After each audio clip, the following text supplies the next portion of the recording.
L'été n'est pas, uniquement, synonyme de rediffusion à la télévision. Dès ce lundi 25 juillet, M6 dégaine une nouvelle émission diffusée en pré-accès, soit à partir de 17h30. Un programme au nom attrayant, puisqu'il est baptisé Le Château de mes rêves. Mais quel est le concept de cette nouveauté? Celui-ci fait tout simplement appel aux rêves que l'on a tous eu à un moment ou un autre. Sauf que pour certains cela n'était pas qu'un fantasme lointain. Et ils ont décidé de se lancer dans cette folle aventure de devenir propriétaire d'un château. Les camarades de M6 ont suivi le quotidien, pas toujours plaisant, de 7 d'entre eux. Cette famille sans fortune personnelle, précise la chaîne. Ils ont sauté le pas et sont devenus châtelains. Sauf que ce rêve a un prix, et pas des moindres. Que ce soit en termes de finances, de temps de travaux et de divers sacrifices, ces familles découvrent la dure réalité de posséder un château. Et pour mettre toutes leurs chances de leur côté pour que ce rêve devienne magique, ces châtelains d'un nouveau genre ont tout quitté et changé radicalement de vie.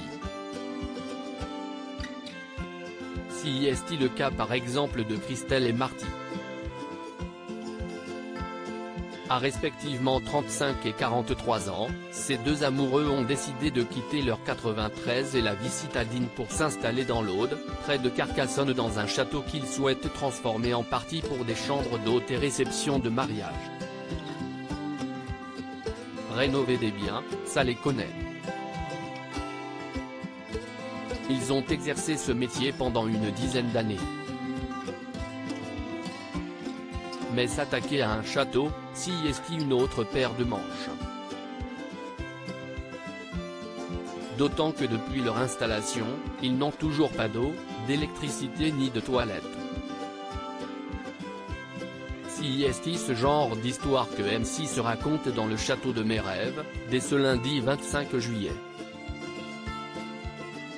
Le château de mes rêves? Si est loin d'être un conte de fées tous les jours pour ces châtelains, ouvrir des chambres d'hôtes, organiser des mariages ou monter des événements prodigieux est le seul moyen pour eux de financer et d'entretenir ces domaines hors du commun.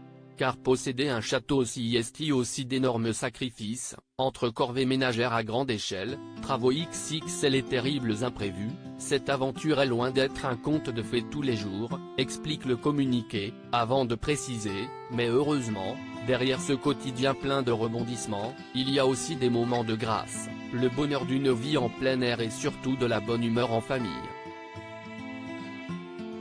Et vous, seriez-vous prêt à tout abandonner pour posséder une telle demeure?